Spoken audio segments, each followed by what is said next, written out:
Good morning students, welcome to Brain Tree Infotech.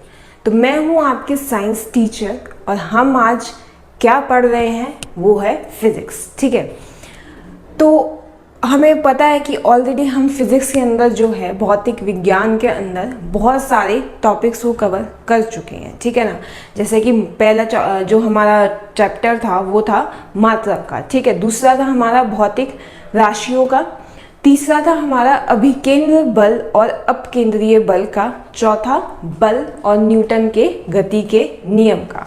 तो ये जो है 4 टॉपिक हम कर चुके हैं। आज जो है हम अपना नया टॉपिक करने वाले हैं, ठीक है, जिसका नाम है घर्षण बल यानी कि फ्रिक्शनल फोर्स। ठीक है, तो बल के बारे में ना हम ऑलरेडी डिस्कस कर चुके हैं। ठीक है, कि बल क्या होता है, बल क्या कर सकता है। ठीक है, तो उसी चैप्टर में मैंने आपको बताया था कि जो बल है वो ऐसी एक चीज़ है जिसके अंदर इतनी क्षमता है कि वो किसी चीज़ की आकार, आकृति और अवस्था में परिवर्तन कर सकता है। ठीक है, तो ये चीज़ हो जाती है बल। ठीक है, और बल हमारे पास बहुत तरह के हैं। ऐसी नहीं है कि चीज़ जो है बस वो किसी चीज़ को धक्का मारना या किसी चीज़ को रोक देना ही बल होता है। ठीक है ना, बल ये नहीं है। बल बहुत सारे तरह के हैं, ऐसे बल है ना जिनके बारे में हम सोच भी नहीं सकते हैं। तो बल की जो रेंज है ना वो बहुत ज़्यादा है और उन्हीं बलों के बारे में हम पढ़ेंगे धीरे धीरे करके। ठीक है, ऐसे बल जिनकी आवश्यकता हम अपनी डेली लाइफ के अंदर करते हैं, जिनकी आवश्यकता हमें डेली लाइफ में है और हम इनका यूज़ भी अपनी डेली लाइफ के अंदर करते हैं। ठीक है, तो आज ऐसे ही एक बल के बारे में पढ़ेंगे जिसका नाम है घर्षण बल। तो घर्षण बल जो है वो क्या है? सबसे पहले तो ऐसा एक बल, ठीक है ना, ऐसा एक बल जो 2 वस्तुओं के संपर्क तल पर कार्य करता है तथा गति का विरोध करता है। ठीक है ना, ये इसके एक डेफिनेशन। ठीक है, और डेफिनेशन बहुत ज़्यादा इम्पॉर्टेंट है क्योंकि इससे बहुत ही ज़्यादा इम्पॉर्टेंट चीज़ें निकल के आती हैं। ठीक है, देखते हैं क्या है। तो सबसे पहली चीज़ तो ये है, वह बल जो 2 वस्तुओं के संपर्क तल पर कार्य करता है वह कौन सा बल है। ठीक है, अब देखिए इस लाइन से हमें क्या समझ आ रहा है। संपर्क तल, यहाँ से हमें ये चीज़ समझ आती है कि जो हमारा घर्षण बल है, घर्षण बल हमेशा तभी काम करता है जब 2 चीज़ें आपस में संपर्क में आती हैं। ठीक है, अगर 2 चीज़ें आपस में संपर्क में नहीं है तो वहाँ घर्षण बल नहीं होता है। तो सबसे पहला इम्पॉर्टेंट क्वेश्चन जो यहाँ से बनता है वो ये है कि घर्षण बल कब काम करता है, कब कार्य करता है। तो घर्षण बल तभी कार्य करता है जब 2 चीज़ें आपस में संपर्क में होती है। अगर 2 चीज़ें आपस में संपर्क में नहीं है तो वहाँ फ्रिक्शन का जो फोर्स है, घर्षण का बल है, वो नहीं होता है। ठीक है, तो सबसे इम्पॉर्टेंट कंडीशन और इम्पॉर्टेंट क्वेश्चन कि वह बल जो 2 वस्तुओं के संपर्क तल पर कार्य करता है वो है घर्षण बल। ठीक है, दूसरी चीज़ जो इसके अंदर लिखी गई है वो है गति का विरोध करता है। गति का विरोध करता है।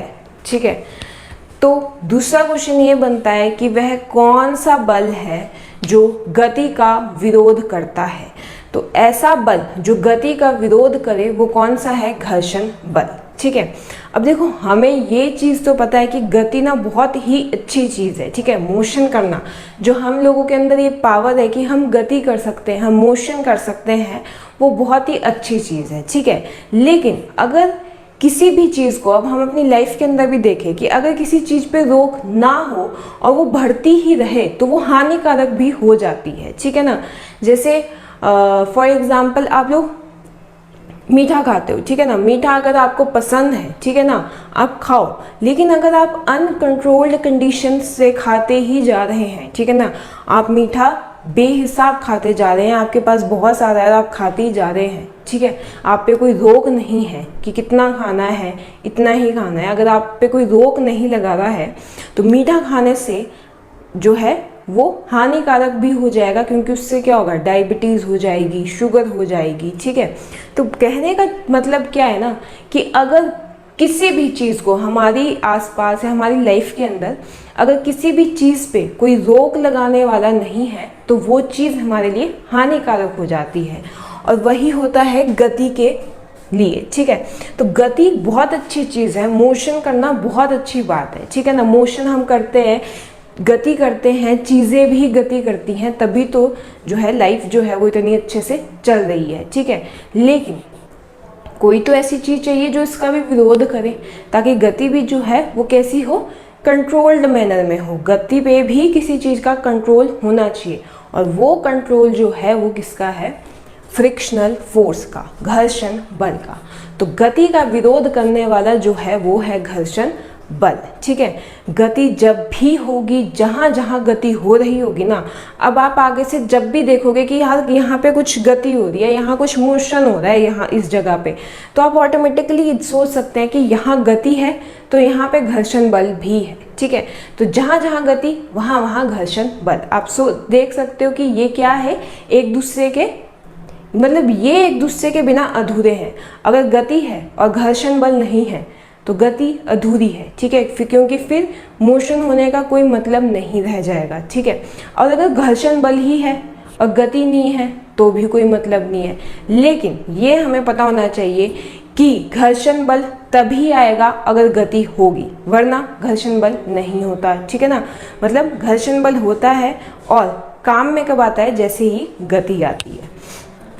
तो बहुत ही इंपॉर्टेंट दो बातें जो इसकी डेफिनेशन से निकल के आती है। ठीक है ना, पहला क्वेश्चन, वह बल जो दो वस्तुओं के संपर्क तल पर कार्य करता है वह कौन सा है, घर्षण बल, और जो गति का विरोध करे वो कौन है, घर्षण बल। ठीक है, अगला क्वेश्चन जो है या तीसरी जो बात है वो है, इस बल की दिशा सदैव वस्तु की गति के विपरीत दिशा में होती है।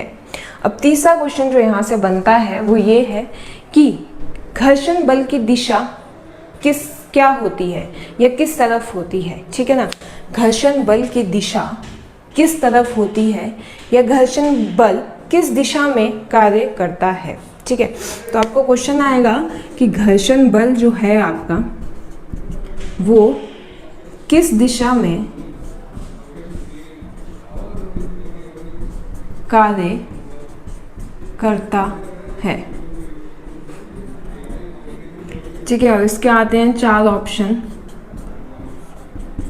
ठीक है, और इसमें से एक होगा गति के विपरीत, एक हो सकता है कि गति के साथ। ठीक है, यहाँ हो सकता है कि दोनों तरफ, और होगा नन, कोई भी नहीं। ठीक है, तो आंसर है कि घर्षण बल किस दिशा में कार्य करता है, हमेशा गति के विपरीत। ठीक है, तभी तो रोक पाएगी कोई चीज़ किसी चीज़ को, कब रोक पाएगी, जब वो उसके विपरीत काम करेगी। ठीक है, अगर कोई चीज़ काम कर रही है और आप भी उसको और उसमें बढ़ावा दे रहे हैं तो क्या वो आप उसको रोक सकते हो, नहीं। ठीक है, अब इसको देख लेते हैं कैसे, कि मान लीजिए एक बॉक्स है। ठीक है, ये एक बॉक्स है। ठीक है, और एक कोई इंसान है जिसे इस बॉक्स को जो है यहाँ से हिलाना है। ठीक है, ठीक है, अब क्या होगा कि ये जो है इस बॉक्स पर बल लगाएगा। ठीक है, बल लगाया, बल लगाने की वजह से इसने इस बॉक्स को यहाँ से यहाँ तक ले आया। ठीक है, अब जैसे जैसे ये बल लगाकर इसे आगे की तरफ ले जा रहा था, ये गति कर रहा था, एक बल है जो पीछे की तरफ कार्य कर रहा था। देखो, गति जो है वो आगे की तरफ हुई और फ्रिक्शन जो थी, घर्षण जो था वो पीछे की तरफ काम कर रहा था।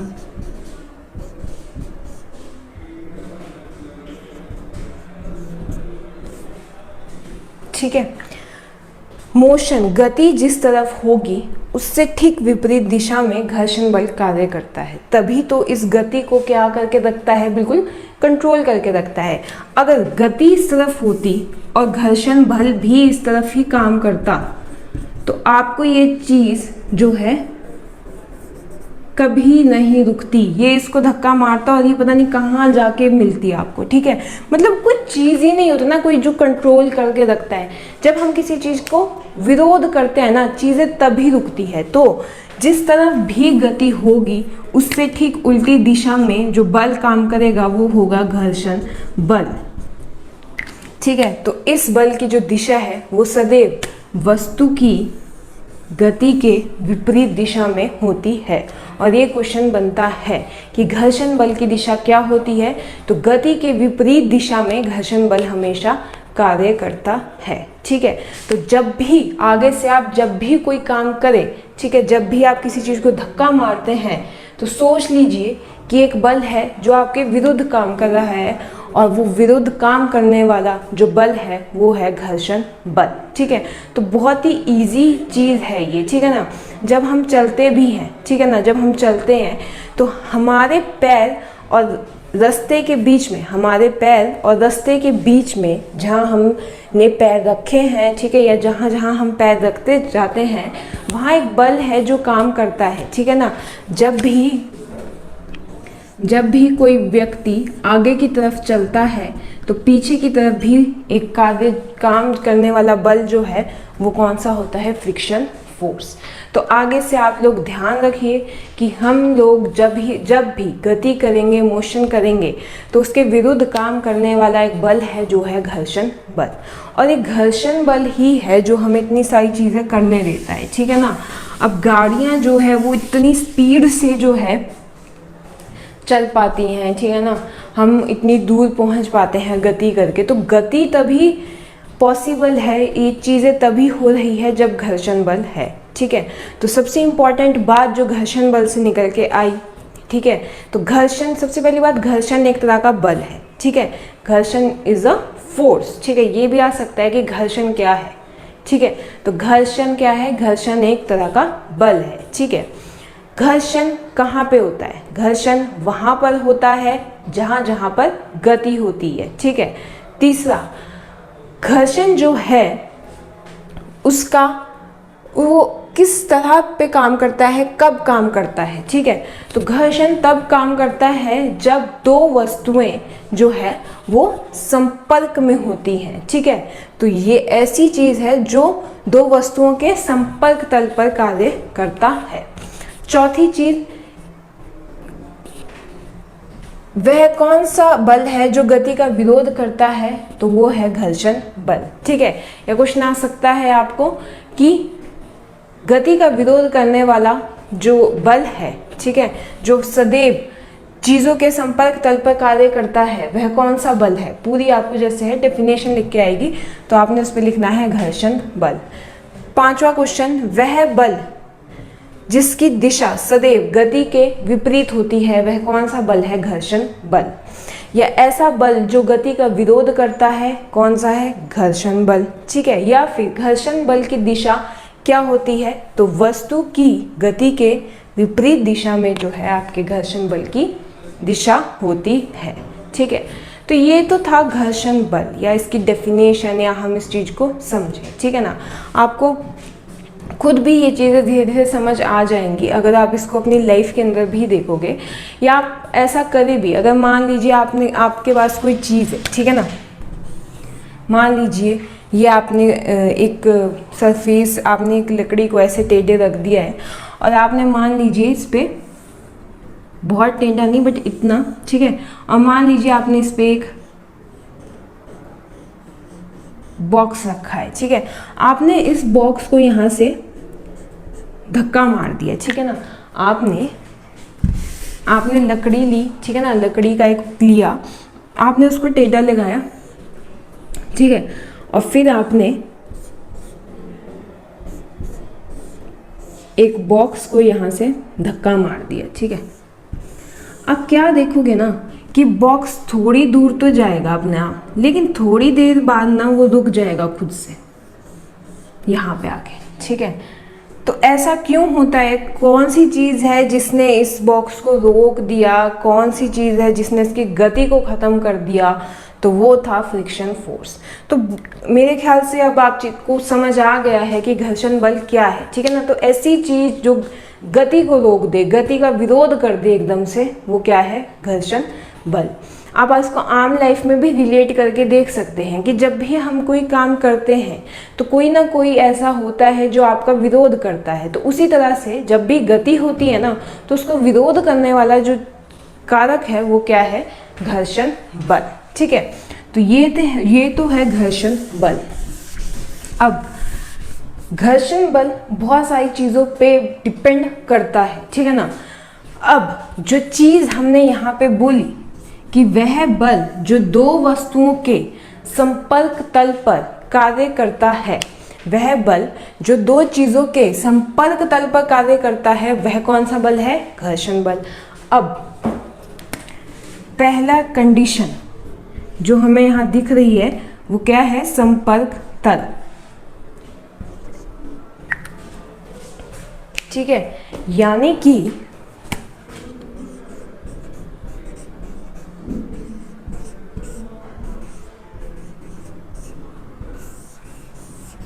ठीक है, कांटेक्ट एरिया।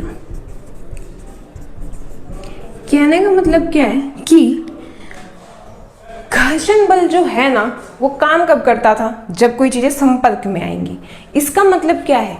अगर चीज़ ज़्यादा संपर्क में है तो फ्रिक्शन ज़्यादा, और अगर कोई चीज़ कम संपर्क में है तो फ्रिक्शन कम, ठीक है। मतलब अगर मान लीजिए कि एक सड़क है, ठीक है ना, सड़क है, सड़क पे कोई बॉक्स है,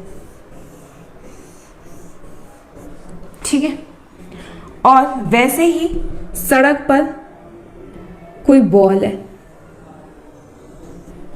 ठीक है। दो चीज़ें पड़ी हुई है सड़क पे, एक बॉल है और एक बॉक्स पड़ा है, ठीक है। अब ऐसा करते हैं, दोनों को धक्का मारते हैं और एक ही फोर्स से मारते हैं, ठीक है ना। अलग अलग इसको रख लेते हैं, ठीक है। आप एक सड़क है जिस पे बॉक्स पड़ा था और एक सड़क है जिस पे बॉल है, ठीक है। अब क्या करते हैं कि दोनों को एक ही बल से धक्का मारते हैं, ठीक है। अब मान लीजिए इस बॉक्स पे जो इस इंसान ने बल लगाया वो था 5 न्यूटन का बल, ठीक है। 5 न्यूटन की फोर्स लगाई और इसने भी इस बॉल पे 5 न्यूटन का बल लगाया। अब देखने को क्या मिलेगा, ठीक है, जब देखा इस पे भी 5 न्यूटन का बल, इस पे भी 5 न्यूटन का बल। अब जब देखा इस पे 5 न्यूटन का बल लगाने से ये इस बॉक्स ने गति की और ये बॉक्स यहां से यहां तक पहुंच गया, ठीक है। पहले यहां था और इस बल को लगाने से वो यहां से यहां पहुंच गया, ठीक है। इसने इतना जो डिस्टेंस था वो कवर किया। और जब बॉल को 5 न्यूटन का बल लगाया तो बॉल जो है वो यहां पहुंच गई, इतनी आगे, ठीक है। अब देखो, खुद देखो, जब आपने बॉक्स पे 5 न्यूटन का बल लगाया, ठीक है, तो वो कहाँ पहुंची? यहां से यहां तक। लेकिन जब आपने एक बॉल पे वही बल, ठीक है, उतना ही बल 5 न्यूटन का बल लगाया तो बॉल जो है वो यहां पहुंच गई। ऐसा क्यों हुआ? ऐसा इसलिए हुआ क्योंकि संपर्क तल, कांटेक्ट एरिया। अब देखो बॉक्स है ना, जो बॉक्स का इतना सारा जो तल है वो किसके संपर्क में था? सड़क के संपर्क में, ठीक है ना। रास्ते जो जिस चीज पे रखा गया था, सड़क बोले या जो भी जो तल था जिस पे इसको रखा गया था, उसके साथ इतना ज्यादा एरिया जो है वो इसका सटा हुआ था, ठीक है। और अगर बॉल को देखें तो बॉल का जो तल दूसरे तल पे था वो सिर्फ इतना सा था, ठीक है। बॉक्स का इतना ज़्यादा था और बॉल का सिर्फ इतना सा था, ठीक है। मतलब जो क्षेत्रफल बॉक्स का इसके साथ सटा हुआ था वो इतना ज़्यादा था और बॉल का कम था, ठीक है। तो ये क्या है यहाँ से, मतलब कि जितना ज़्यादा तल संपर्क में होगा, ठीक है, दो वस्तुओं का तल जितना ज़्यादा संपर्क में होगा वहाँ पे घर्षण बल जो है ना वो इतनी ज़्यादा हो जाती है। और यहाँ पे कम था तो यहाँ पे घर्षण बल क्या था, कम था। और घर्षण बल कम तो मतलब चीज़ ज़्यादा गति करती है। गति का विरोध ही कौन करता था, घर्षण बल। अब यहाँ पे गति का विरोध करने वाला ही कोई नहीं है, ठीक है। अब जब कोई गति, अब यहाँ पे गति का विरोध करने वाला तो है, ठीक है ना, फ्रिक्शन फोर्स है, लेकिन वो सिर्फ इतने से पे ही काम कर पा रही है, ठीक है। क्योंकि हमने बोला कि बल जो दो वस्तुओं के संपर्क तल पे कार्य करता है, जितना तल संपर्क में होगा उसी तल पे ये काम करता है, बाकी पे नहीं करता है, ठीक है। बाकी चाहे बॉल कितनी भी बड़ी थी, उस बॉल के पास कितना ही एरिया था, लेकिन उस पे फ्रिक्शन काम नहीं कर रही है, क्योंकि फ्रिक्शन वहाँ काम नहीं कर सकती है। फ्रिक्शन ऐसी चीज़ है जो संपर्क तल पे काम करती है, ठीक है ना। तो जितना जो एरिया है वो संपर्क में होगा फ्रिक्शन भी उतनी ज़्यादा होगी, और जितना कम एरिया होगा फ्रिक्शन उतनी ही कम हो जाएगी, ठीक है। तो यहाँ से हमें एक चीज़ समझ आई कि फ्रिक्शन जो है वो संपर्क तल कांटेक्ट एरिया पर काम करता है। अगर चीज़ का एरिया ज़्यादा कांटेक्ट में है तो वहाँ पे फ्रिक्शन भी उतनी ही ज़्यादा हो जाती है। और यही एक रीज़न है कि हमारे जो व्हीकल्स हैं, गाड़ियां हैं, ठीक है ना, व्हीकल्स जो हैं, गाड़ियां हैं, स्कूटर्स हैं, 2 पहिए, 4 पहिए, 6 पहिए, कितने भी पहिए हो, ठीक है ना, कितने ही पहिए की गाड़ी हो, बट आपने हमेशा देखा होगा कि जो गाड़ियां जो होती है, ठीक है, गाड़ियां जो हैं वो हमेशा कैसी होती है। आपने देखा होगा कि गाड़ियों में टायर हमेशा गोल होते हैं, ठीक है। ऐसा क्यों नहीं होता कि यार गोल ही क्यों है, चौरस क्यों नहीं है, ऐसे क्यों नहीं बना दिए डब्बे जैसे, या हम डब्बा नहीं लेना था तो स्टार शेप ले लेते, ऐसे स्टार जैसे टायर बना देते और भी अच्छी लगती गाड़ी, ठीक है। या ये नहीं तो ट्रायंगल जैसे होते,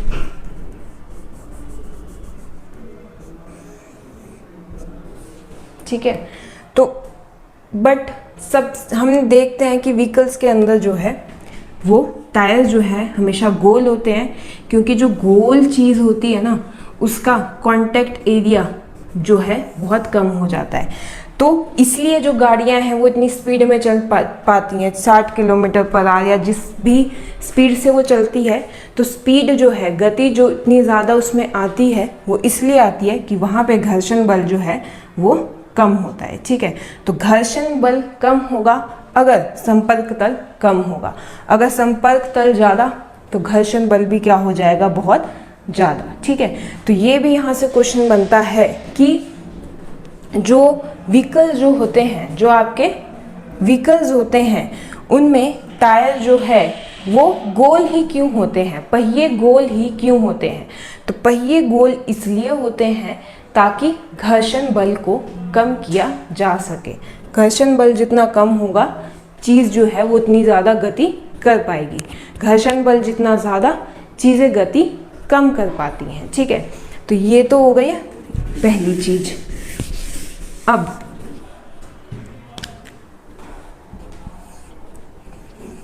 दूसरी चीज़ के बारे में भी बात करते हैं, नेचर ऑफ सरफेस, ठीक है, तल की प्रकृति, ठीक है। अब नेचर ऑफ सरफेस से क्या मतलब है,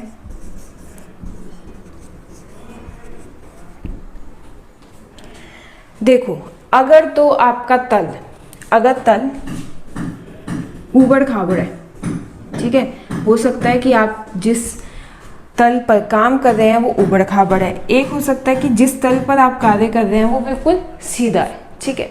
तो बस ये समझ लीजिए कि तल की प्रकृति पे घर्षण बल कैसे काम करता है कि अगर तो खुरदरी सतह होती है, ठीक है ना, बहुत ही अनइवन सी सतह होगी, खुरदरी सतह होगी, तो वहाँ पर घर्षण बल भी जो है वो ज़्यादा होता है।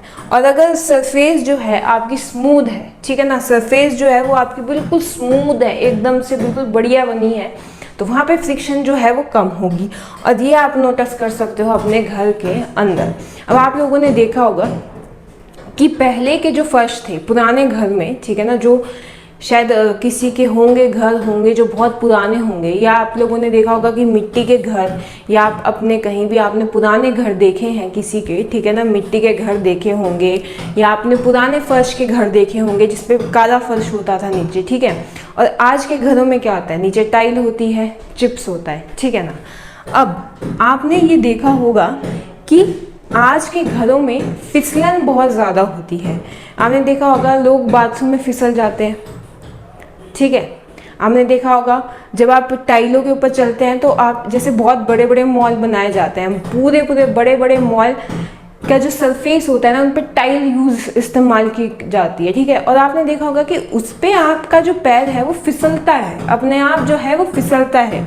और अगर आपने अच्छे जूते नहीं पहने हैं तो आप उस पर फिसल भी सकते हैं, ठीक है। और आपने देखा होगा कि बच्चे उस चीज़ का खेल भी बनाते हैं, वो दूर से भाग के आते हैं और उन पर स्लाइड करते हैं, ठीक है। बट ऐसा मिट्टी के घर के ऊपर तो हो नहीं सकता। अगर आपने मिट्टी के घरों में देखा होगा कि मिट्टी के घरों में तो ऐसा होता नहीं है, या आप अगर मिट्टी पे चलते हैं तो ऐसा होता नहीं है। तो ये इसलिए होता है कि वहाँ पर घर्षण कम होता है। टाइलों के ऊपर आजकल के घरों में हम देखें तो घर्षण बल जो है वो कम होता है, ठीक है ना। अब टाइल है, टाइल एकदम से कैसी होती है, स्मूथ, वहाँ पे कोई खुरदरापन ही नहीं है। खुरदरापन जितना कम होगा वहाँ फ्रिक्शन भी उतनी ही कम होगी, ठीक है ना। फ्रिक्शन का जो कम हो जाता है क्योंकि कांटेक्ट का एरिया जो है ना वो सही से बन नहीं पाता है। आपका जो कांटेक्ट एरिया जो है वो क्या होता है, एक दूसरे के अंदर जो है ना ढंग से बैठ नहीं पाता है, और इसलिए वहाँ फ्रिक्शन कम हो जाती है। तो सरफेस का नेचर जो है, ठीक है ना, सरफेस की जो प्रकृति है उस पर भी फ्रिक्शन जो है वो काम करती है। तो चीज़ अगर उबड़ खाबड़ है, अब जैसे मिट्टी के जो घर होते हैं या मिट्टी जो होती है वो उबड़ खाबड़ होती है, ठीक है, तो वहाँ पे चलना मुश्किल भी होता है। मिट्टी, अगर आप मिट्टी पे चल रहे हो तो चलना मुश्किल भी होगा, और वहाँ पे जब आप चलोगे तो आपका पैर फिसलेगा भी नहीं, क्योंकि वहाँ फ्रिक्शन जो है वो बहुत ज़्यादा होती है। टाइल के ऊपर या ऐसी चीज़ों के ऊपर जहाँ सरफेस बिल्कुल स्मूथ है वहाँ घर्षण जो है वो बहुत क्या हो जाती है, कम हो जाती है, ठीक है। तो ये दो चीज़ें तो ऐसी है जिस पे घर्षण जो है वो डिपेंड करता है, ठीक है ना, कि कितना तल जो है वो संपर्क पे है इसमें भी, और जो हमारा सरफेस है उसकी प्रकृति क्या है इस पे भी जो है काम फ्रिक्शन जो है दोनों पे करता है, ठीक है ना। इसके बाद जो है फ्रिक्शन जो है ना वो बहुत तरह का होता है, फ्रिक्शन बहुत जगह काम भी करता है, ठीक है ना।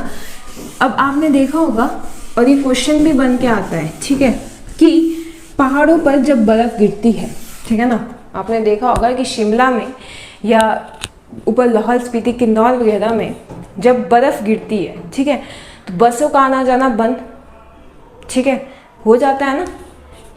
एक टाइम होता है जब बहुत ज़्यादा बर्फ़ गिरती है, उस वक्त क्या होता है कि बसें बंद कर दी जाती है, ठीक है। अब बसें क्यों बंद की, बर्फ़ ही तो गिरी है, बसें क्यों बंद की, क्योंकि बर्फ़ के ऊपर फ्रिक्शन नहीं होता है, ठीक है।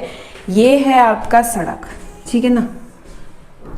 और अगर आप सड़क को बहुत ध्यान से देखेंगे तो आप देखेंगे कि आपकी सड़क जो है ना, हमारी जो सड़कें जो हैं वो बेशक कितनी स्मूथ हो बट थोड़ा उसमें जो है उबड़ खाबड़ जो है ना, उबड़ खाबड़ तो नहीं बोलेंगे बट एक अनइवननेस जो है थोड़ी बनाई होती है। क्योंकि अगर ये बिल्कुल स्मूथ होता ना तो इस पे जो गाड़ियाँ हैं वो इतनी तेज़ी से चलती, लेकिन एक्सीडेंट जो है ना वो बहुत ज़्यादा होते और खैर चल भी नहीं पाती, थोड़ी सी चलते और एक्सीडेंट हो जाते, ठीक है। तो ये तो है हमारे रोड, ये होता है हमारा रास्ता, ठीक है ना, जिसके ऊपर जो है हमारी व्हीकल जो है वो आसानी से दौड़ पाता है,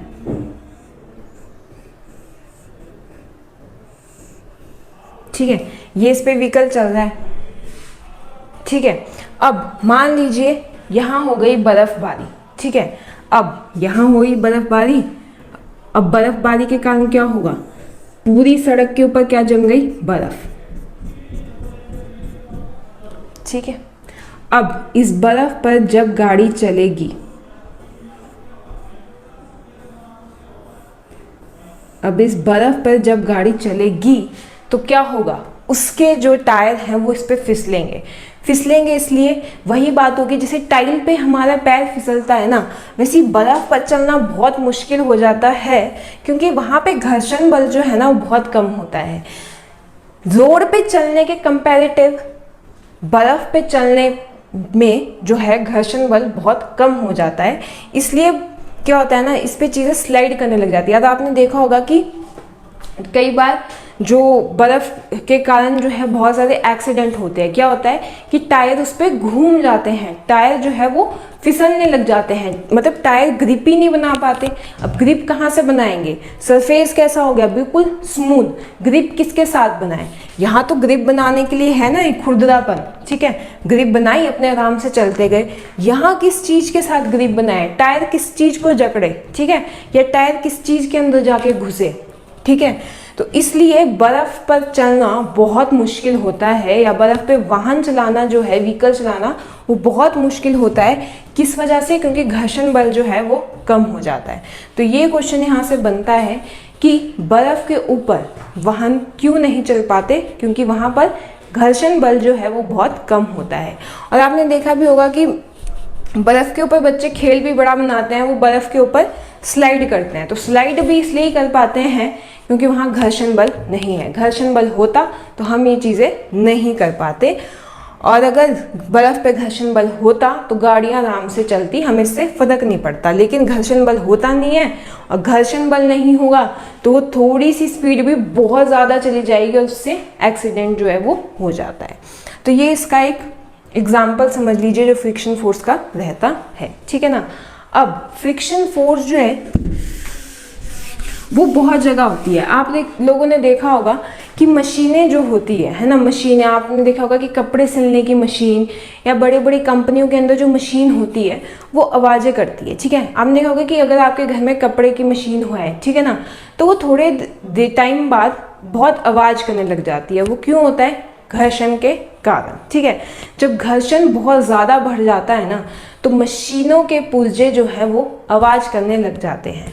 तो कई बार क्वेश्चन आता है कि मशीन के अंदर पुर्जों में जो आवाज़ निकलती है उसे कम करने के लिए, या मशीनों के अंदर घर्षण कम करने के लिए हम किस चीज़ का उपयोग कर सकते हैं? तो हम ऑयल का, मशीन का तेल आता है स्पेशली डालने के लिए, उनका हम उपयोग करके जो है मशीन के अंदर घर्षण को कम कर सकते हैं, ठीक है। तो हम देख सकते हैं कि घर्षण जो है ना वो एक टाइम के लिए अच्छा भी हो सकता है, वो एक टाइम के लिए बुरा भी हो सकता है, लेकिन हानि से ज़्यादा घर्षण, ऐसा नहीं है कि घर्षण का लाभ ही है, ठीक है ना, घर्षण हानि भी करता है। जैसे घर्षण बहुत ज़्यादा होगा तो चीज़ें जो है वो गति नहीं कर पाती हैं, ठीक है। ऐसी भी होता है कि अगर घर्षण बहुत ज़्यादा है ना तो चीज़ों को हम हिलाने में बहुत ज़्यादा बल लगता है, ठीक है ना। तो ऐसा नहीं है कि घर्षण का लाभ ही है, घर्षण की हानियाँ भी है, लेकिन हानि से ज़्यादा घर्षण का लाभ बहुत ज़्यादा है। घर्षण का होना हमारे लिए बहुत इम्पॉर्टेंट है, क्योंकि घर्षण ना होता तो चीज़ें जो है ना बहुत मुश्किल हो जाती, ठीक है। तो बेशक घर्षण बहुत हानिकारक भी है, लेकिन उसके लाभ उससे कहीं ज़्यादा है, इसलिए हमें अपनी लाइफ के अंदर घर्षण चाहिए, घर्षण बल का होना बहुत ही ज़्यादा ज़रूरी है, ठीक है ना। तो घर्षण जो है ना, घर्षण बल काफ़ी तरह के होते हैं, ठीक है ना, अलग अलग तरह से इनको हमने टाइप में डिवाइड किया है।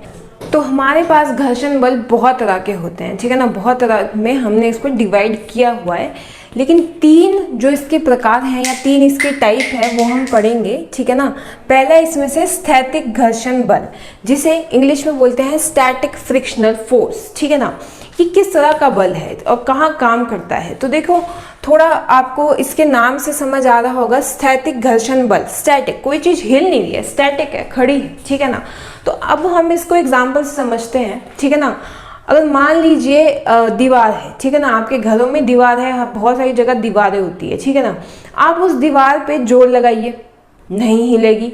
आप 100 लोग ले आइए और फिर उस पर जोर लगाइए, नहीं हिलेगी। ठीक है, तो मतलब ऐसा फ्रिक्शन जो चीज को, वस्तु को हिलने ही ना दे। ठीक है ना, इतना ज्यादा फ्रिक्शन। सोचो वॉल के अंदर और वॉल और उस तल के साथ कितना ज्यादा फ्रिक्शन है, वो कितनी बुरी तरह से जो हमारी वॉल है वो उसके साथ सटी हुई है कि वहाँ इतना ज़्यादा फ्रिक्शन पैदा हो गया है कि हम चीज़ को हिला ही नहीं पा रहे हैं। ठीक है ना, तो अगर हम चीज़ को हिला ही नहीं पा रहे हैं, हम उस पर बल लगाए जा रहे हैं और चीज़ हिल ही नहीं रही है, ठीक है, तो मतलब वहाँ पे जो घर्षण बल है, उस घर्षण बल का नाम है स्थैतिक घर्षण बल। ठीक है, तो आप लिख भी सकते हैं कि ऐसा घर्षण बल, ठीक है, जो वस्तु को गति ना करने दे, बिल्कुल भी वस्तु को गति ना करने दे, उसको कहते हैं हम स्थैतिक घर्षण बल।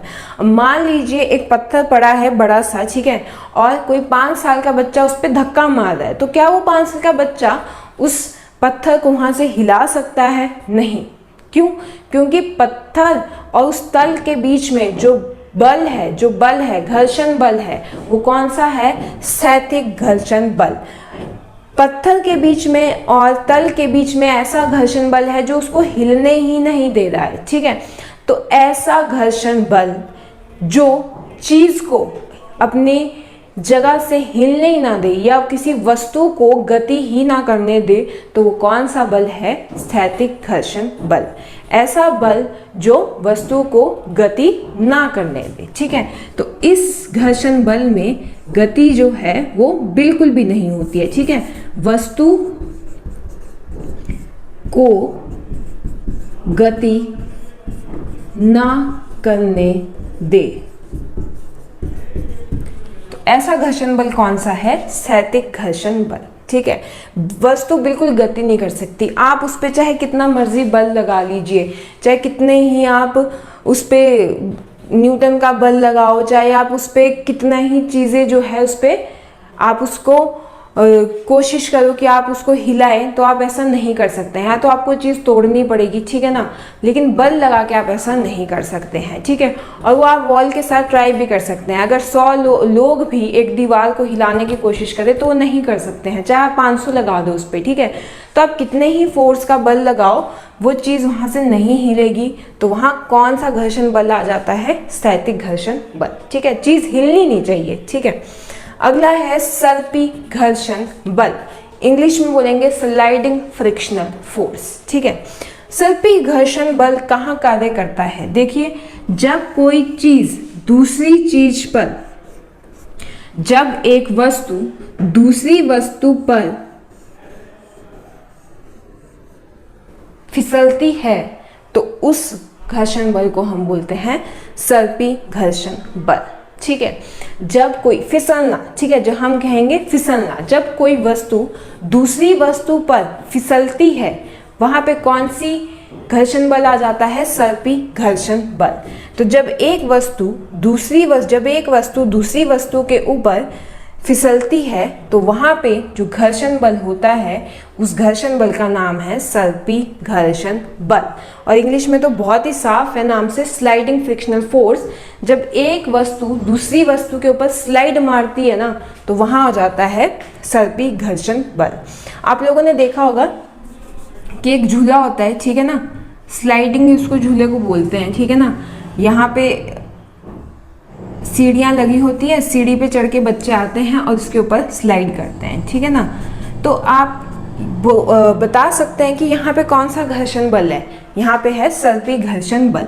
बच्चे इस पे आते हैं चढ़ के ऊपर और यहाँ पे आके इस पे स्लाइड करते हैं, तो इस वक्त यहाँ पे कौन सा जो घर्षण बल काम कर रहा है? सर्पी घर्षण बल। तो ऐसा बल जो तब कार्य करता है जब एक वस्तु दूसरी वस्तु के ऊपर स्लाइड करती है, फिसलती है।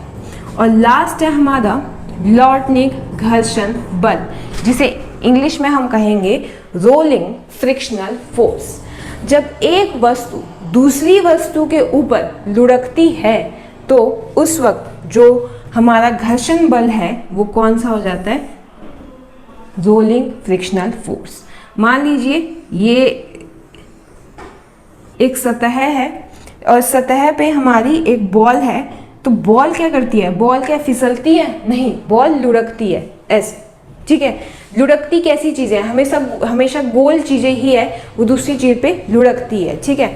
तो जब एक वस्तु दूसरी वस्तु के ऊपर लुढ़कती है, ठीक है, तो हम घर्षण बल को बोलेंगे लॉर्टनिक घर्षण बल या रोलिंग फ्रिक्शनल फोर्स, ठीक है। तो आपको शायद ये तीनों फ्रिक्शन फोर्स समझ आ गई होगी, ठीक है। पहला था स्थैतिक घर्षण बल, स्टैटिक फ्रिक्शनल फोर्स, ऐसा घर्षण बल जो वस्तु को गति ना करने दे, वो होता है स्थैतिक घर्षण बल। दूसरा था सर्पी घर्षण बल, स्लाइडिंग फ्रिक्शनल फोर्स, ऐसा घर्षण बल जो तब कार्य में आता है जब एक वस्तु दूसरी वस्तु पर जो है फिसलती है, स्लाइड करती है, ठीक है। तीसरा था लॉर्टनिक घर्षण बल, रोलिंग फ्रिक्शनल फोर्स, ऐसा घर्षण बल जो तब कार्य में आता है जब एक वस्तु दूसरी वस्तु के ऊपर लुढ़कती है, ठीक है।